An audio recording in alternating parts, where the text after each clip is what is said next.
Kuchařka Podorlicka vznikla publikace Kuchařka Podorlicka, kde je sesbíráno několik desítek receptů, různých návodů, různých materiálů, surovin, ze kterých naši předkové zpracovávali tyto suroviny a vlastně vznikaly tato jídla.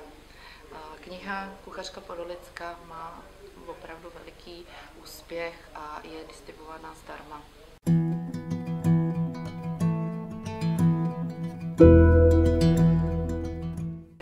V rámci tohoto projektu Kuchařka Podorlicka jsem dosáhla toho, že v místních knihovnách, v knihkupectvích, v jídelnách školních, v restauracích mají publikaci, která se zabývá regionální stravou. Mohou kuchaři, mohou školní kuchařky vařit jídla typická pro tento region Podorlicka.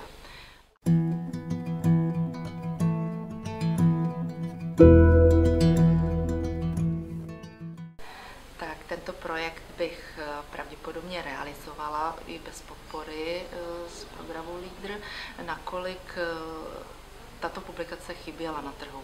Sama mám zkušenosti z knihkupectví, kdy na pultech nebylo možno sehnat kuchařku z tohoto regionu, ale pravděpodobně by to trvalo déle a bylo by to komerční záležitost a ne každý by si tuto kuchařku koupil.